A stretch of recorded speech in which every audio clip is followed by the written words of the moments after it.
Well, hello, folks out there in YouTube land. Got a big show lined up for you. Let's get right on into it. All right, folks, Arkansas, it appears they've got a QB confidence problem. That's not good. When you're getting ready to go up against Tennessee's defense, you don't want your quarterback to have a confidence problem. We're going to talk all about that. Pittman, the head coach of Arkansas, discussed it. He also discussed Nico and Dylan Sampson, and also some former Tennessee players that are on Arkansas's team, which is Addison Nichols and also Danico Slaughter. So we got a whole lot of Arkansas talk in this video. We're going to talk all about the Vols. Big game coming up Saturday at night in Arkansas. It's going to be wild as can be there. Man, they're going to be so fortified.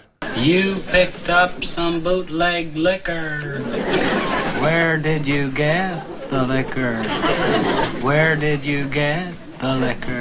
And this is in the Northwest Arkansas Democrat Gazette. It says confidence problem protecting Green on Razorbacks agenda.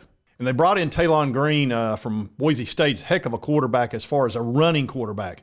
Now, he doesn't throw for a high completion rate, and that's problematic. They talked about how in the game against Texas A&M, he was harassed in the pocket incessantly on passing plays. They wound up losing that game. They could have easily won it. This is a team that could be 5-0 right now. Arkansas's played everybody tough, but they're 3-2. They had a very disappointing loss against A&M. And they're going to be looking to try to turn their season around, so to speak, by taking out a top 5 team in the Vols. Now, Arkansas kept Texas A&M to only 297 yards for the game, so their defense is for real. And Sam Pittman talked about how they'd had so many pressures. They got a lot of problems in protecting their quarterback, and I'll let you actually hear what he has to say about it. I think we've had so many pressures that we got a lot of problems. We got a confidence problem.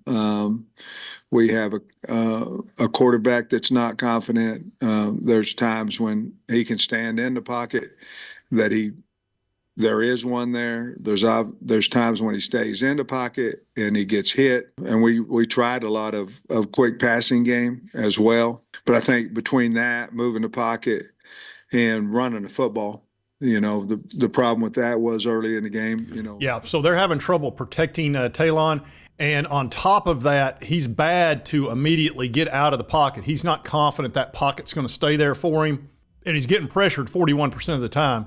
So that's understandable. And he trusts his legs. And I don't know that he trusts his arm. He's throwing 51% since the first game against Arkansas Pine Bluff. So against the better teams, that's not going to work. You're not going to be able to throw the ball at 51% completion rate and beat the Vols. That won't work out. So he's going to have to throw the ball better. And what Tennessee's going to do, I can tell you Tim Banks is going to draw up all kinds of blitzes for him. And they're going to have to stay in their lanes because he's going to want to escape. That's the one thing Green wants to do. He wants to escape and run. And he probably won't throw on the run. He's probably just looking to run. When he does that, he'll pretend like he's getting ready to run, but then he just takes off. And he's very fleet-footed. I'm telling you, this guy can scoot. And he's big. He's big as crap. He's like 6'6", 230. So you're not going to just be able to arm tackle him. This is a guy you got to corral. So be looking for our edge rushers to really be harassing him, put as much pressure as they possibly can, because he's also very prone to throw an interception, a strip sack, that sort of thing. You can really cause havoc back there, and their offensive line is not what it needs to be. So I look for Tennessee's defensive line to cause all kinds of havoc for Arkansas. And Banks can't wait to have some wild blitzes for him. So I found that pretty interesting. Now Sam Pittman talks about Nico and also Dylan Sampson. Their quarterback, Nico, but the running back, Dylan Sampson, he's been bad. He's bad to the bone. He's a good player. I mean, he's really good. Can make you miss, can run over you. I mean, he's a good player, can catch. I like him a lot. He's a really good player. And then, they used the other one, Bishop, too. But he's really good. He's a really good player. Yeah, so he's fully aware of the Nico Dylan Sampson combo. And really, people haven't seen Nico run a whole lot, and I doubt we will in this game. At some point, you will. It'll probably be against Alabama or Georgia, one of those two teams when we struggle to run the ball. That's when Nico will probably take off several times. I don't think he'll have to do that in this game. You'll see him run a few times, though, because that's just who the guy is. He's very fleet-footed for 6'6", like 215 pounds or whatever he is. He looks like he'd be gangly and slow. He's not at all. He's very fast. So they know they're up against it, trying to stop the Vols offense. And really the key to it, if both our tackles, John Campbell on the right tackle position and then Lance Hurd at the left tackle position, if they're both in and healthy enough to play, we should be able to have a pretty good game against Arkansas's defense, which is, it's solid, okay? Just go ahead and tell you, we're not going to score 50-some-odd points on this team. They will stop you, and then we're probably not going to be able to run the ball as much as we'd like, so we're going to have to throw it quite a bit too. It won't be like the Oklahoma game, I don't think. And fortunately, we don't have that god-awful field to play on like we did in Oklahoma where our running backs couldn't even cut. You know, it makes you wonder, Oklahoma's had a lot of injuries, a bunch. I'm wondering if that field has something to do with it because, it was just sloppy. Jeez, what a bad field. That won't be the case at Arkansas. I don't see them watering down the field or any of that nonsense. I'm still frustrated by that because Oklahoma is a great program. That's beneath them. But anyway, I do think it should be a really fun game, and Arkansas is going to have a tough time stopping our offense. And in this next segment, he's going to talk about former players. We had Addison Nichols, who used to be a Tennessee player. He was a 4-star. And then also Danico Slaughter, who's in the secondary. So he's going to discuss that a little bit, having them on Arkansas's team.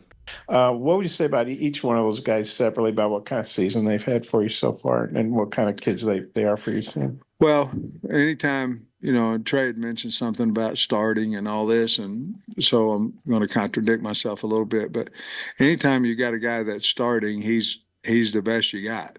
That is your best.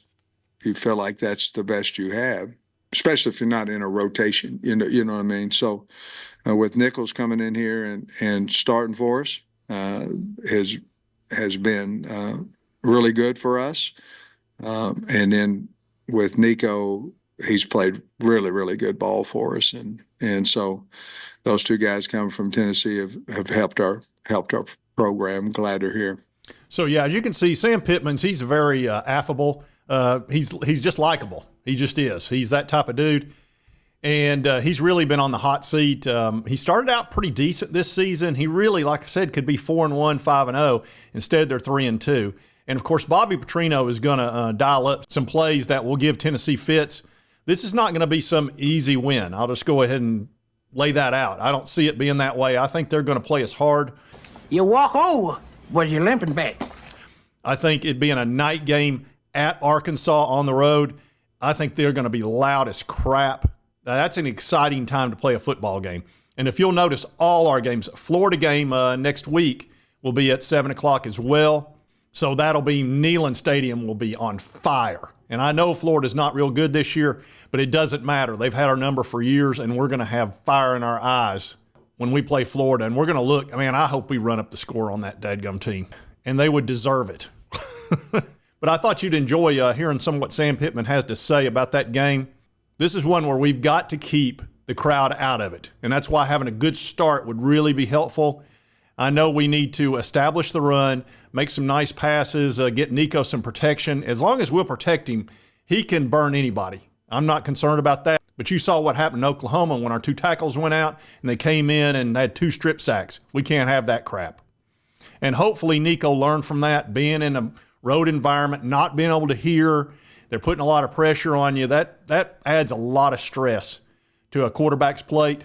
So anyway, should be a very exciting game. And going into this game and your quarterback's lacking confidence against Tennessee's defense, I don't like that. I don't like their chances given that circumstance. I think he's going to try to run on us a whole bunch, and I don't think he's going to try to beat us with his arm. I don't think he can do it. I just don't. I don't see him running enough on us, especially with us knowing that on the front end. I guarantee you every one of those coaches has studied his film and know exactly what he's going to do. So should be a really fun game. Don't look past Arkansas.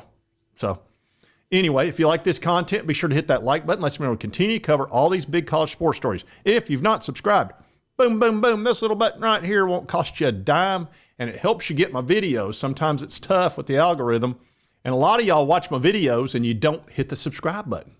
I'm not going to beg you. My track record speaks for itself. Can we stop this cruel game and allow the boy to keep one shred of dignity? Yeah, we need to stop this cruel game. And right over here's the most recent video YouTube thinks you'll enjoy based on your viewing history. And we will see you next time on Sports Talk Jay.